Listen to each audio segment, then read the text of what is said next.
രണ്ട് ദിനവൃത്താന്തം അധ്യായം 8. സോളമന്റെ നേട്ടങ്ങൾ. ദേവാലയവും കൊട്ടാരവും പണിയുവാൻ സോളമന് 20 വർഷത്തോളം വേണ്ടി വന്നു.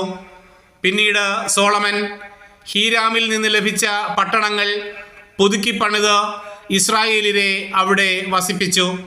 അതിനുശേഷം സോളമൻ ഹാമാത്ത് സോബ പിടിച്ചടക്കി. മരുഭൂമിയിൽ ഹദ്മോറും ഹാമാത്തിൽ സംഭരണ നഗരങ്ങളും പണി കഴിപ്പിച്ചു. കൂടാതെ മതിലും കവാടങ്ങളും ഓടാമ്പലുകളും കൊണ്ട് സുരക്ഷിതമായ ഉത്തര ദക്ഷിണ ബേത് ഹോറോൺ നഗരങ്ങൾ, ബാലാത്ത് സോളമനുണ്ടായിരുന്ന സംഭരണ നഗരങ്ങൾ, രഥങ്ങൾക്കും കുതിരച്ചേവകർക്കുമുള്ള നഗരങ്ങൾ, ഇങ്ങനെ ജെറുസലേമിലും ലെബനോനിലും തൻ്റെ ആധിപത്യത്തിലുള്ള ദേശങ്ങളിലൊക്കെയും ആഗ്രഹിച്ചതെല്ലാം അവൻ പണിതു. ഇസ്രായേലിലല്ലാത്ത ഹിത്യർ, അമോര്യർ, പെരിസ്യർ, ഹിവ്യർ, ജബൂസ്യർ എന്നിങ്ങനെ ദേശത്ത് ശേഷിച്ചിരുന്നവരെ സോളമൻ ദാസ്യവൃത്തിക്ക് നിയോഗിച്ചു.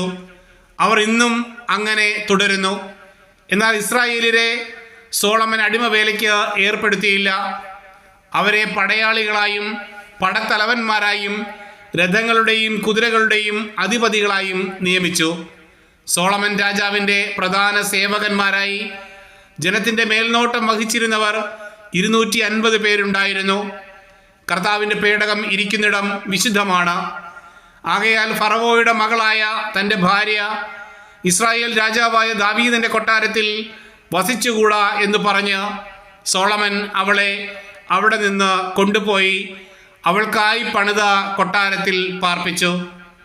ദേവാലയ പൂമുഖത്തിൻ്റെ മുൻപിൽ താൻ പണിയിച്ച കർത്താവിൻ്റെ ബലിപീഠത്തിന്മേൽ മോശയുടെ കൽപ്പനയനുസരിച്ച് സാബത്ത്, അമാവാസി എന്നീ ദിവസങ്ങളിലും പുളിപ്പില്ലാത്ത അപ്പത്തിൻ്റെ തിരുനാൾ, വാരോത്സവം, കൂടാര തിരുനാൾ എന്നീ 3 വാർഷിക ഉത്സവങ്ങളിലും അതത് ദിവസത്തെ വിധി അനുസരിച്ച് സോളമൻ ദൈവത്തിന് ദഹനബലികൾ അർപ്പിച്ചു. തൻ്റെ പിതാവായ ദാവീദ് നിർദ്ദേശിച്ചിരുന്നത് പോലെ പുരോഹിതന്മാരെ ഗണം തിരിച്ച് അതത് ശുശ്രൂഷയ്ക്കായി നിയോഗിച്ചു. സ്തുതിഗീതം ആലപിക്കാനും പുരോഹിതന്മാരെ സഹായിക്കാനുമായി ലേവ്യരെ ഓരോ ദിവസത്തെ ക്രമമനുസരിച്ച് നിയമിച്ചു. കൂടാതെ ഓരോ വാതിലിനും കാവൽക്കാരെയും നിയോഗിച്ചു. ദൈവപുരുഷനായ ദാവീദ് ഇങ്ങനെയെല്ലാം കൽപ്പിച്ചിട്ടുണ്ടായിരുന്നു. ഭണ്ഡാരത്തിൻ്റെ കാര്യത്തിലോ മറ്റേതെങ്കിലും കാര്യത്തിലോ പുരോഹിതന്മാരും ലേവ്യരും രാജകൽപ്പന ധിക്കരിച്ചില്ല. ദേവാലയത്തിൻ്റെ അടിസ്ഥാനം ഇട്ടത് മുതൽ പൂർത്തീകരിക്കുന്നത് വരെയുള്ള സകല പണികളും സമാപിച്ചു. അങ്ങനെ ദേവാലയം പൂർത്തിയായി. പിന്നീട് സോളമൻ ഏദോം ദേശത്തെ എസിയോൻ ഗേബർ, ഏലോത്ത് എന്നീ തുറമുഖ നഗരങ്ങളിലേക്ക് പോയി. ഹീരാം സ്വന്തം സേവകരുടെ നേതൃത്വത്തിൽ സോളമന് കപ്പലുകൾ അയച്ചു കൊടുത്തു, ഒപ്പം പരിചയസമ്പന്നരായ നാവികരെയും. അവർ സോളമൻ്റെ ഭൃത്യന്മാരോട് കൂടെ ഓഫീറിലേക്ക് പോയി. അവിടെ നിന്ന് അവർ 450 താലന്ത് സ്വർണം സോളമൻ രാജാവിന് കൊണ്ടുവന്ന് കൊടുത്തു.